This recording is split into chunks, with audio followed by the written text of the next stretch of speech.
আপনি স্টুপিডিটি এই ধরনের অত্যন্তপূর্ণ কথাবার্তা প্রশ্ন করে আসবেন মানে 3 দিনের বাস্তুল বাউল ভাই হোয়াট ইজ দিস প্রশ্ন করে আসবেন সে কি মিন করে সে কি বিজ্ঞানী আপনি পড়ে আসবেন বলতেছেন আপনি কি প্রশ্ন করে আসছেন এই সরকার কি পুরোপুরি এনসিপির দিকে ঝুঁকে আছে? আচ্ছা, তার আগে আমি একটা জিনিস বলি।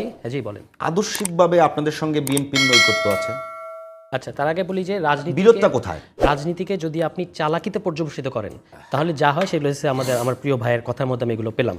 আমরা তো একবারও বলি নাই যে এই সরকার নির্বাচিত সরকার, কিন্তু আপনি এই সরকারকে অনির্বাচিত সরকার এই ভারতের ভাষায় কথা বলেন কেন? এই সরকারকে আদালতের ভাষা হচ্ছে যে এই সরকার হচ্ছে জনগণের ইচ্ছা দ্বারা সমর্থিত সরকার। যদি আপনি এই ব্যাপারটা না বুঝেন তাহলে আগে রাষ্ট্রবিজ্ঞান থেকে এই ব্যাপারটা বুঝে আসেন।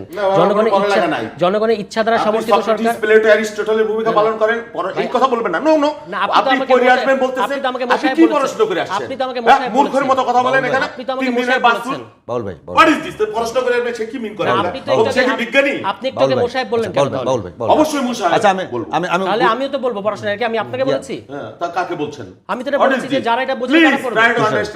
তুষার ভাই আমরা শুরু করি। বাউল ভাই এই ধরনের অধ্যত্ত বেয়াদবি এগুলো করবেন না। আপনি একটু আগে বলেছেন বেয়াদবি এগুলো করেন না। আপনি ব্রেক করেছেন ভাই। তুষার ভাই আপনি নর্মস। তুষার ভাই আমরা প্রশ্ন করে আসবেন মানে আপনি কি প্রশ্ন করে আইছেন? না আপনি বাউল ভাই আমরা ঢাকা বিশ্ববিদ্যালয়ের ছাত্র ছিলাম আমরাও। বয়সের কথা প্লিজ এই কথা বলবেন না। রাজনীতি বয়স পড়াশোনার কথা বলবেন না।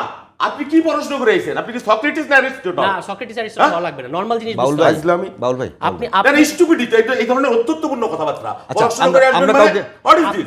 আমরা কাউরে ব্যক্তিগত আপনি আক্রমণ না মূর্খ। করি। আপনি মশাই বলবেন কেন? আমার তো একটা এটা পলিটিক্যাল ল্যাঙ্গুয়েজ। প্রশ্ন করে আসবেন এটা কোনো পলিটিক্যাল ল্যাঙ্গুয়েজ। এটা আমি বলছি যারা এটা বুঝে না তাদেরকে এটা নিয়ে পড়তে হবে। আচ্ছা, এইটুকুই বলেছি। তুষার ভাই যারা বুঝে নাকি এখানে আলোচনা তুষার ভাই রাষ্ট্রচিন্তা আমরা এখানে সহ- আমরা বলি যে আমি আবারও বলছি যে বিএনপি এবং এনসিপি, আমি আবারও বলছি যে আমি চাই যে বাংলাদেশে একটি রাজনৈতিক দলকে আরেকটি রাজনৈতিক দল অন্তপক্ষে প্রশ্ন করার মতো অবস্থায় থাকুক এবং তাদেরকে খামোশ বলা অবস্থায় থাকুক। তো বাংলাদেশে এখন যে অবস্থা হচ্ছে সেখানে খামোশ বলার জায়গা থাকছে না। তো আপনারা ভালো করবেন, বিএনপি আপনাদেরকে সাপোর্ট করবে। বিতর্ক হোক, বিতর্ক কখনো যেন ঝগড়ায় পর্যবেসিত না হয়। তো এটা একটা আমি করেছি আমার দিক থেকে। না বাউল ভাই ঠিক আছে। বাদশুর কে বলেছে? না বাউল ভাই আমাদের এক নেতা বলতেছেন যে উনি নাকি মানে প্রস্তাব করে নাকি ভাসিয়ে দেবেন। একটা বড় রাজনৈতিক দলের ভাষাই সব। ঠিক আছে, এটা তো মানুষের সামনে আছে না, এটা মানুষ বিচার করবে। আমি শুধু আমার বক্তব্যটা বলি। তুষার ভাই আমরা সামনে যাই। হ্যাঁ, আমি শুধু আমার বক্তব্যটা বলি। আইনসভা এবং সংসদ একই জিনিস। এখন আইনসভা শব্দ শুনলেও যদি ভরকে যেতে হয় তাহলে তো আমার কিছু করার নাই। আইনসভা হলো পার্লামেন্টের বাংলা হচ্ছে আইনসভা। আমরা এখানে সংসদ করেছি, একই কথা বলা হচ্ছে, আলাদা কিছু না।